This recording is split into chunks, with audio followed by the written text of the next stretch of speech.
Hello everyone and welcome to Very Unusual Stories. I'm your host Chris Christian, and for the next half hour I want you to sit back and experience stories. Now these are real stories from real people with one thing in common: the unusual.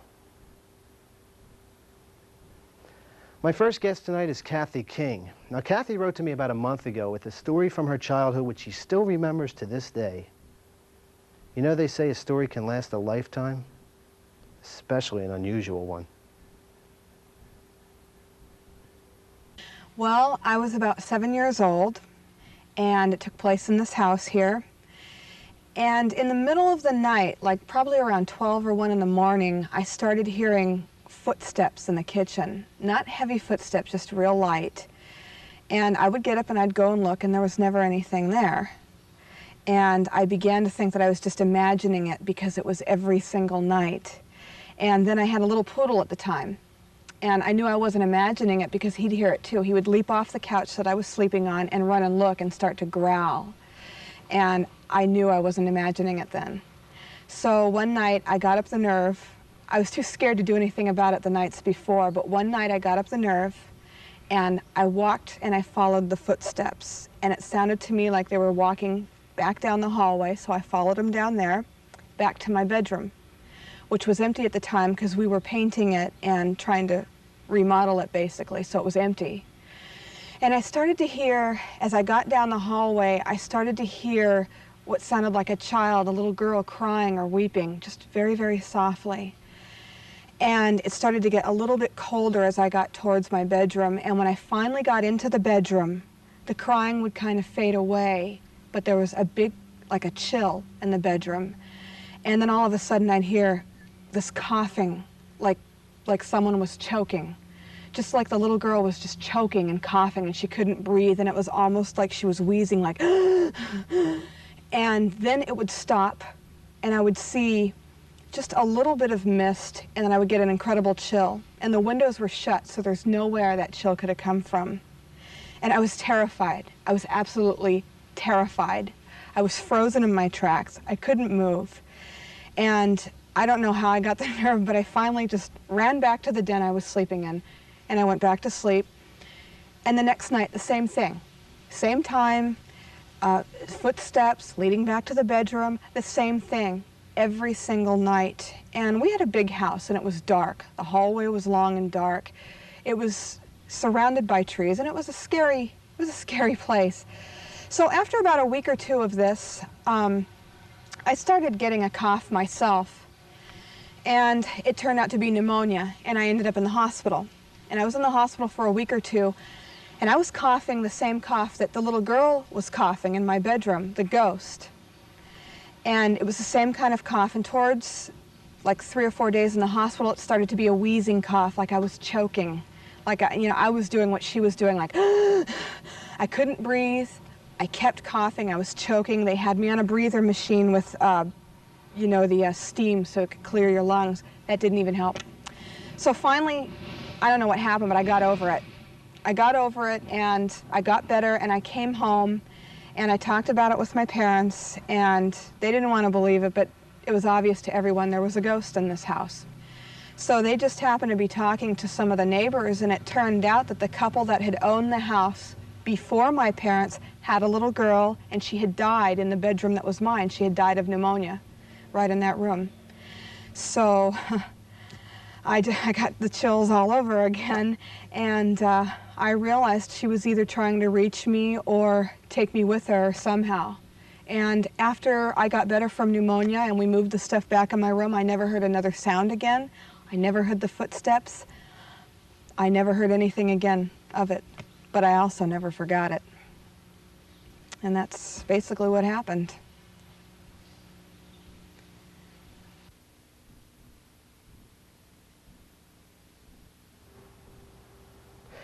This next story deals with forces from beyond, something able to consume power from a distance.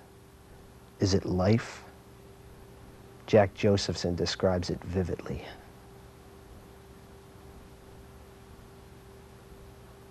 Well, something very unusual and strange happened to me about 15 years ago, okay? I was driving back at night on a side road from Las Vegas. I had taken my folks for a little weekend jaunt, and those side roads are not straight, they're kind of dippy, so you really can't go very fast. So my top speed probably was anywhere between 55 and 60 miles an hour. And there's no lights there. I mean, talk about black, pitch black. No farmhouses, no gas stations, nothing. It's just black. And we were about, I don't know, on this side road. I don't know what the name of the side road was. I couldn't tell you, but all of a sudden, the lights went out on the car and the engine stopped. And the car just rolled to a stop. I couldn't get it to start. Nothing. No sound, nothing. I mean, when you have a dead battery, you go, nothing. And my father's in the back seat yelling at me, "What'd you do to the car? What'd you do to the car?" I says, "I didn't do anything. It just stopped." It's very strange because this is something that doesn't happen. And he's yelling and screaming, and we get out, and we lift up the hood, and we're trying to find out, take out a flashlight. Flashlight works. Car wouldn't work, but the flashlight works. And he's looking to see if there was something broke. And he starts in yelling again, and suddenly, somewhere down the road, we hear, "Hello!" That scared the you-know-what out of me. I go, what the hell was that? Hello! We're out in the middle of nowhere. It is pitch black. Literally, you can't see your hand in front of your face. It's so dark. I said, who's that? He says, well, he says, I see the same thing happen to you that happened to me. I said, what was that? He says, my lights went out and my engine stopped. So we kind of met very tentatively halfway to find out who is this person, right? Some guy with his family in the car. He says he'd been stuck there about 25 minutes. And he says, look. He says, look way up there. He says, you see that light? He says, very strange light. It's not a plane. He says, that's a plane. It's because the airfield over in Las Vegas wasn't very far away. He says, it's not a star because it's not twinkling. You know, it's just bright. And it's moving very slowly. He says, and then it stops. And then it moves again. And then it stops. He said, I've been watching that for about 15 minutes. So we're all standing there looking. It's moving very slowly and it stops. He says, planes can't do that. It's not a star, it's not a comet, it's not this. He said, what the hell is it? I said, I don't know. While we're standing there talking, the lights come on and the engine starts in both cars. Now, how the hell did that happen? We raced back to the car because I didn't know whether I had left it in gear or what or how, you know. Fortunately, it was in neutral or park, whatever. We both got in the car and we got the hell out of there so fast. To this day, I don't have a good logical excuse, reason, whatever you want to call it, as to what made the car stop, what made the car start. The top of the story is, and we get back in the car and I look back up at that light, it suddenly starts to move in the opposite direction. It didn't make a turn, it was where it was, it starts to move in the opposite, and then suddenly it just took off and disappeared. And I said, that had to be a UFO. What else would cause the car to stop?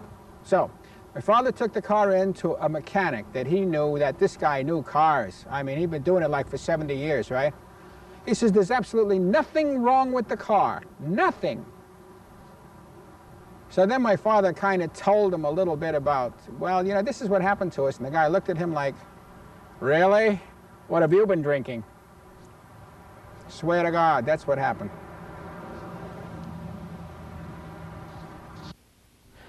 In a few moments, we'll return with a car of high speed on Very Unusual Stories.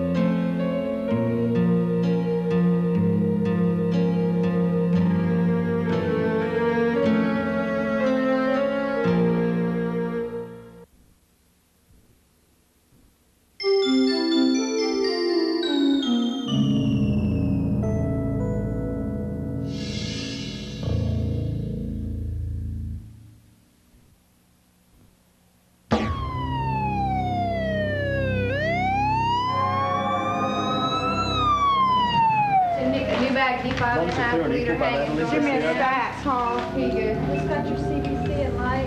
I need a central line. I need a central line kit. I have a patient wearing a medical alert bracelet. We have good bowel He's sound. hypertensive and on beta blocker. Abdomen soft.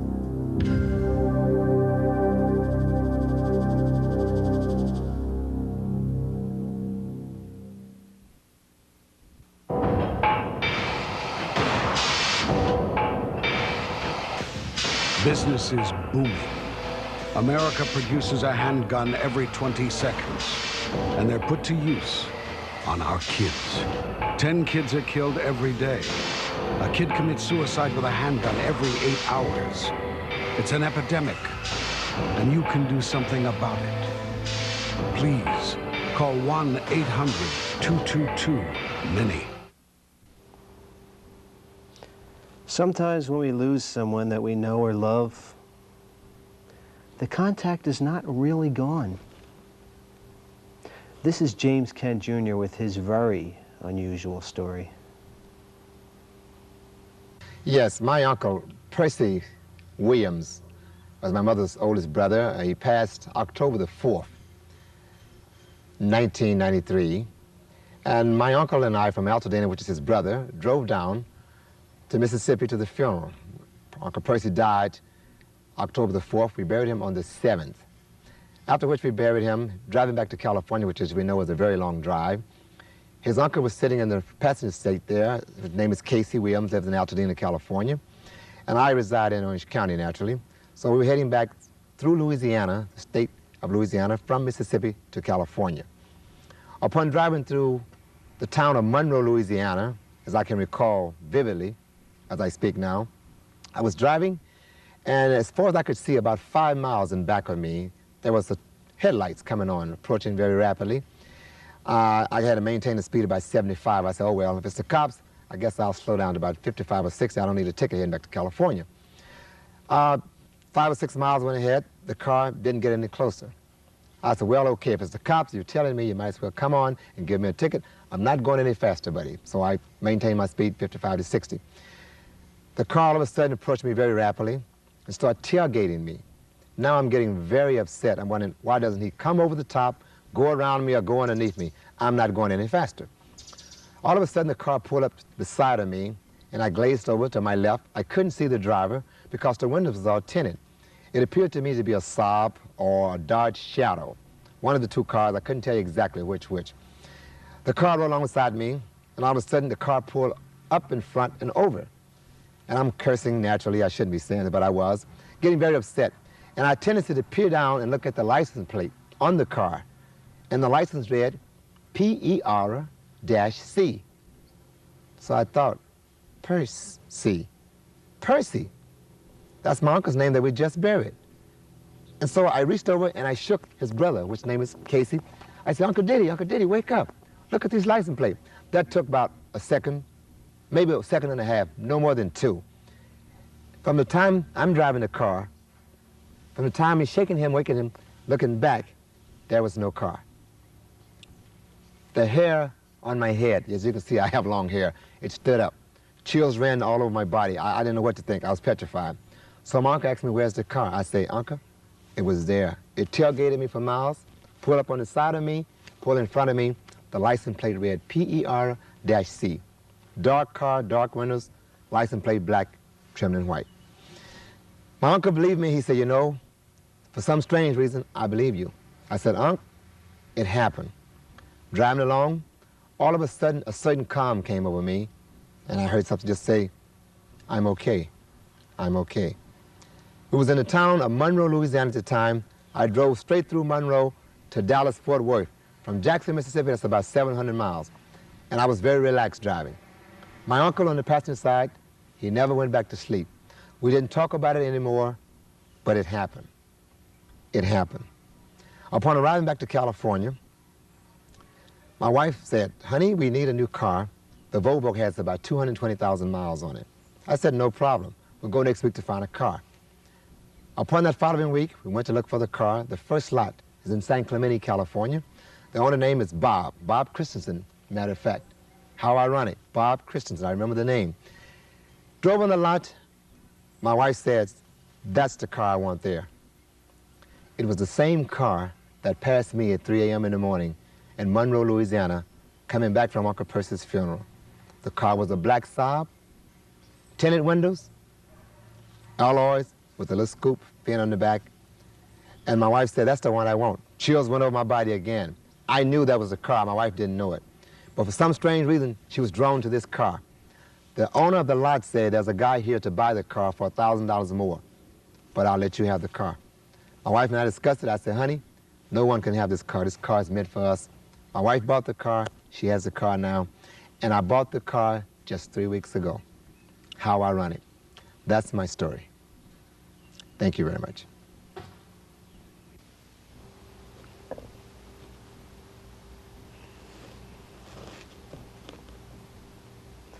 Some people have a lucky number. For Theodore Crisell, 4 is not his lucky number. Then again, maybe it is. You see, Theodore passed a point in his life 4 times, a point that most of us only reach once.